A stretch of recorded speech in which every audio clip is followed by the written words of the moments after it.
इमरान शाह जिंदाबाद, आदिल हसन आजाद जिंदाबाद, एआईएमएल जिंदाबाद, जिंदाबाद। दोस्तों, ऐसा लगता है कि बिहार का ये चुनाव नहीं बल्कि पॉलिटिकल पार्टियों के लिए एक बहुत ही सख्त इम्तिहान है, जिससे हर पॉलिटिकल पार्टी को गुजरना है। बिहार के अंदर एक ऐसी खलबली मची हुई है हर पार्टियों के दिल में, जो खुद पार्टी के लीडर समझ सकता है।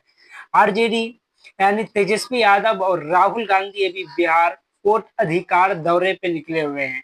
अभी उनका दौरा मधुबनी के अंदर चल रहा है।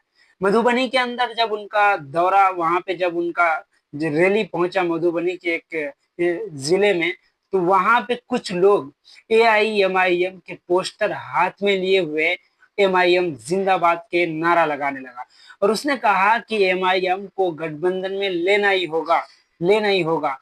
अवाम ऐसा क्यों कर रहा है? ये जो एमआईएम के सपोर्टर है ऐसा क्यों कर रहा है पता है? एमआईएम के सपोर्टर ऐसा इसलिए नहीं कर रहा है कि एमआईएम को आपने गठबंधन में शामिल क्यों नहीं किया। एमआईएम के लोग ऐसा इसलिए कर रहा है कि आप 2% वाले को अपने साथ में रखकर उनको सीट भी दिया, और वो जो 2% वाले हैं उनका कहना है कि हम डिप्टी सीएम भी बनेंगे, डिप्टी सीएम बनने का उनका इरादा है। लेकिन जो 20% है, क्या वो हमेशा दरी बिछाते रहेगा? क्या वो हमेशा आपके रैली के पीछे झंडा लहराते ही फिरेगा? क्या उनका कोई अधिकार नहीं है, उनका कोई हक नहीं है? आप हमारा वोट लेना चाहते हैं लेकिन हमें कोई लीडर नहीं देना चाहते हैं। इस बात को लेकर बिहार के जो मुस्लिम समाज है वो पूरी तरीके से गुस्से में है। इस वीडियो को देखिए किस तरीके से तेजस्वी और राहुल के सामने एमआईएम के सपोर्टर हाथ में बैनर पोस्टर लिए एमआईएम जिंदाबाद और असदुद्दीन ओवैसी जिंदाबाद का नारा लगा रहा है। पहले इस वीडियो को आप देखिए।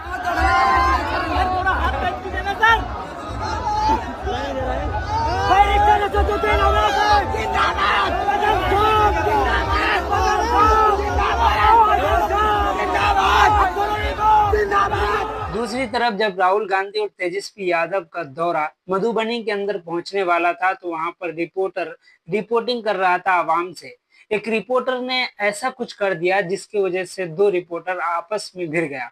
एक रिपोर्टर ने आवाम से सवाल करते हुए कहा कि पाकिस्तान इंडिया से अलग क्यों हुआ था, किस बिना पर हुआ था, कश्मीर में 370 हटाया, ये क्यों हटाया, ये हटाकर अच्छा किया या बुरा किया। उसी के बगल में एक रिपोर्टर और रिपोर्टिंग कर रहा था, उसने जब ये बात सुना तो उस रिपोर्टर से ही सवाल कर दिया कि आपको क्या जरूरत थी यहाँ पर कश्मीर और पाकिस्तान को घुसाने का। इस टाइम अभी इलेक्शन का समय है, आपको इलेक्शन के रिलेटेड आपको सवाल करना चाहिए। बिहार के मुसलमानों का जो है क्या ताल्लुक है पाकिस्तान से या फिर कश्मीर से, कि आप उनसे ऐसा सवाल कर रहे हैं। उस रिपोर्टर से कहा कि आप ये जरा बताइए कि वोट चोरी हुआ है या नहीं हुआ है, वोटर लिस्ट से जो है 65 लाख लोगों का नाम हटाया गया है या नहीं गया। जब ये सवाल किया तो उस रिपोर्टर का बोलते ही बंद हो गया। पहले इस वीडियो को देखिए कि किस तरीके से दो रिपोर्टर आपस में भिड़ जाता है और दोनों में बहस होता है। देखिए वीडियो को। हमसे क्या पूछना चाह रहे हैं? आप जो पूछे अभी जवाब दे दीजिए। हम कह रहे नाम बिहार में, आप पत्रकार हैं, आपको जानकारी है वोटर लिस्ट से नाम कटा है कि नहीं?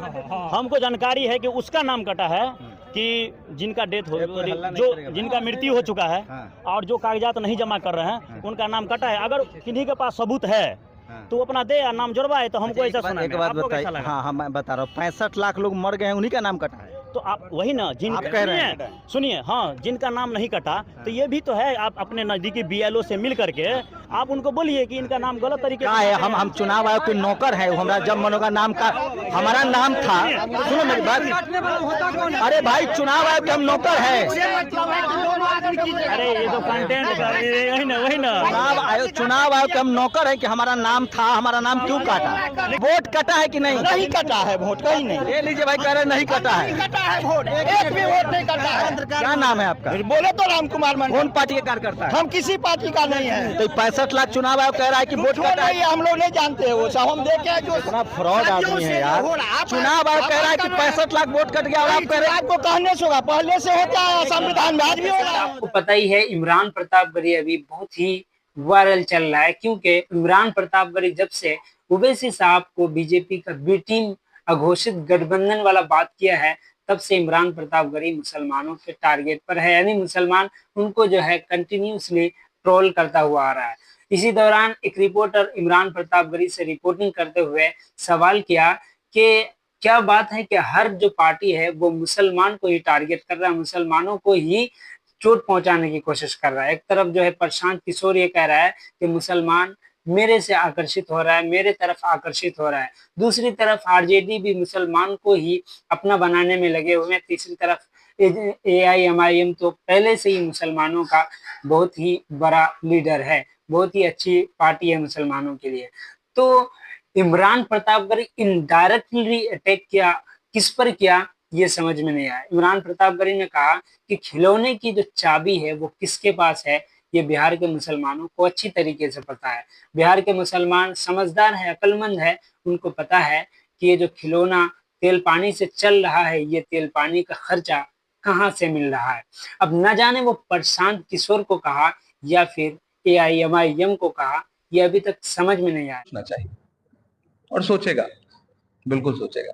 सर, एक तरफ प्रशांत किशोर भी दावा कर रहे हैं कि मुस्लिम समाज हमारे तरफ जा रहा है, क्योंकि आरजेडी और कांग्रेस से मन भर गया है, वो भी दावा कर रहे हैं। तो क्या लग रहा है कि ये बिहार में जो हो रहा है उसको आप कैसे देख रहे हैं? देखिए, बिहार का व्यक्ति बहुत राजनीतिक है, उसको पता है खिलौने की चाबी किसके पास है। खिलौना जिस पैसे से ऊर्जा लेकर के तेल पानी लेके चल रहा है, वो पैसा आया कहां से है, बिहार के व्यक्तियों को पता है ये बात। कल तक जो प्रधानमंत्री बनाने का दावा कर रहे थे कि नरेंद्र मोदी को हमने प्रधानमंत्री बनाया है, वो आज किसी ऐसे समाज को अपने साथ पूरी तरह से जोड़ने की बात कर रहे हैं। उनसे सवाल पूछिए कि इतना हृदय परिवर्तन कैसे हुआ। तो क्या हो गया ऐसा सर कि अब पूरे राजनीतिक दल जो है मुसलमानों को ही चोट लगाने लगे इस चुनाव में बिहार में? आपने जो वीडियो देखा, आप जरा ये बताइए कि आपको समझ में आया कि इमरान प्रतापगढ़ी ने किस पर अटैक किया। अगर समझ में आया हो तो कमेंट सेक्शन में इसका उत्तर जरूर दें। हाँ, जाते जाते आप चैनल पे अगर पहली बार आए हैं तो सब्सक्राइब जरूर कर देना और वीडियो को लाइक करते हुए जाना। फिर मिलेंगे किसी नेक्स्ट वीडियो के साथ, तब तक के लिए अल्लाह हाफिज, अस्सलाम वालेकुम रहमतुल्लाहि व बरकातहू। Thank you for watching.